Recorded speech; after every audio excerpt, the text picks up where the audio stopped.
কতগুলো মিষ্টি কুমড়ো ফুল ফুটে আছে, দেখে কি যে ভালো লাগছে। আজকে আমি সবগুলো ফুল তুলে নেব। আসসালামু আলাইকুম বন্ধুরা, কেমন আছেন আপনারা সবাই? আশা করি খুব খুব ভালো আছেন। আমিও আলহামদুলিল্লাহ আপনাদের দোয়ায় খুব খুব ভালো আছি। তো বন্ধুরা, দেখতে পাচ্ছেন এই যে আমার মিষ্টি কুমড়া গাছে অনেকগুলো মিষ্টি কুমড়া ফুল ফুটে আছে, হলুদ হলুদ ফুল। তো এখন বাজে সকাল 7টা।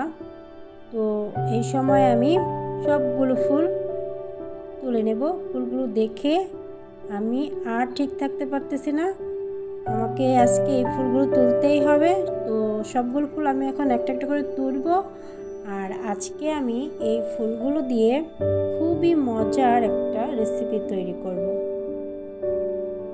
রেসিপিটা হচ্ছে মিষ্টি কুমড়া ফুলের পাকোড়া। তো আমি কিভাবে ফুলের পাকোড়াগুলো তৈরি করব সেই ভিডিওটা আমি আজকে আপনাদের সাথে শেয়ার করব। তাহলে চলুন আমি ফুলগুলো আগে একটা একটা করে তুলে নিই। কতগুলো ফুল আমি এখান থেকে তুলে নিয়েছি, দেখতে কি যে ভালো লাগছে ফুলগুলো। তো আমি এই যে এখানে ফুলগুলোকে নিয়েছি। এখন ফুলগুলোকে আমি কি করব, এই যে ভিতর দেখতে পাচ্ছেন একটা সরু আকারের আছে, তো ভিতরে ওই যে অংশটা, সেই অংশটা আমি ফেলে দেব।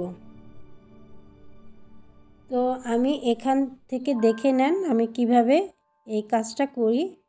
তো এইভাবে করে আমি ছুরি দিয়ে এই যে পিছন সাইডটা ফেলে দেব। আর ওই যে ভিতরে যে অংশটা, এই যে এটা আমি ফেলে দেব। এটা খাওয়া যাবে না, এটা খাবো না। তো এভাবে করে আমি সবগুলো ফুল একটা একটা করে কেটে নিচ্ছি। তো আরও একটা আমি ফুল কেটে আমি আপনাদের সাথে দেখাচ্ছি।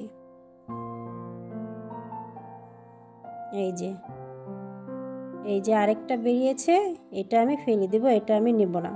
তো সবগুলো ফুল আমি কেটে নিয়ে ধুয়ে পরিষ্কার করে নিয়েছি। আর এই যে এখানে আমি যা যা নিয়েছি, যা যা লাগবে: পেঁয়াজ, ধনেপাতা কুচি, পেঁয়াজ কুচি, কাঁচামরিচ কুচি, আর হচ্ছে আদা বাটা আর রসুন বাটা আর জিরা বাটা দিয়ে আমি একসাথে ভালোভাবে মেখে নিয়েছি লবণ দিয়ে। আর দিয়ে দিলাম একটা ডিম। মিষ্টি কুমড়া ফুলের সাথে এই ডিম দিলে ফুলের পাকোড়াটা খেতে অনেক মজা লাগে। তো আপনারা চেষ্টা করবেন ডিম দেওয়ার জন্য, ডিমটা দিলে খুবই মজা হয়। আর দিয়ে দিলাম বেসন। বেসনটা আমি আমার পরিমাণ মতোই নিয়েছি, কোনো মাপঝোঁক নেই। তো বেসনটা দিয়ে আমি একটু মেখে নিচ্ছি। এখন এই বেসনের সাথে আমি আরও দেব চালের গুঁড়া। এই চালের গুঁড়াটারও কোনো মাপ নেই, আমি আমার প্রয়োজন মতোই নিয়েছি। তো সব কিছু দিয়ে আমি একসাথে ভালোভাবে মেখে নিচ্ছি।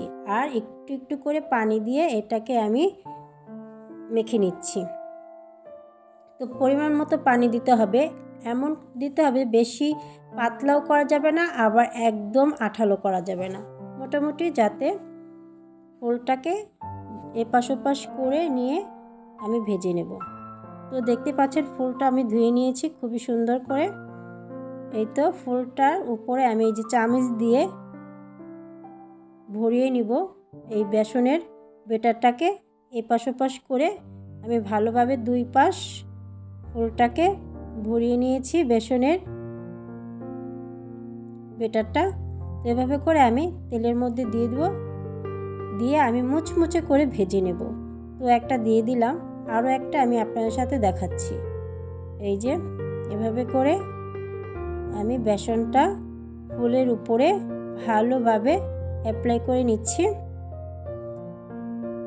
যাতে এপিট ওপিট সুন্দরভাবে বেসনটা লেগে যায়।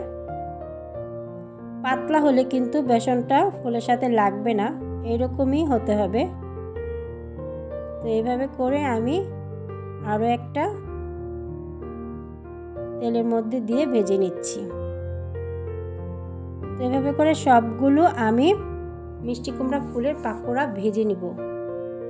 আর আমার ফুলের পাকোড়াগুলো কিন্তু সবগুলো ভেজে নেওয়া হয়ে গিয়েছে। এবার আমি তুলে আপনাদের সাথে দেখাবো।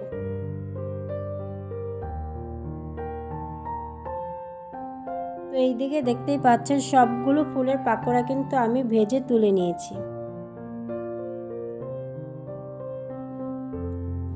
একদম ক্রিস্পি হয়েছে। সামনে রোজা, ইফতারিতেও আপনারা এই রেসিপিটা রাখতে পারেন আর ভাতের সাথেও খেতে পারেন। তো আজ এ পর্যন্তই। আপনারাও ভালো থাকবেন, সুস্থ থাকবেন আর আমার জন্য দোয়া করবেন।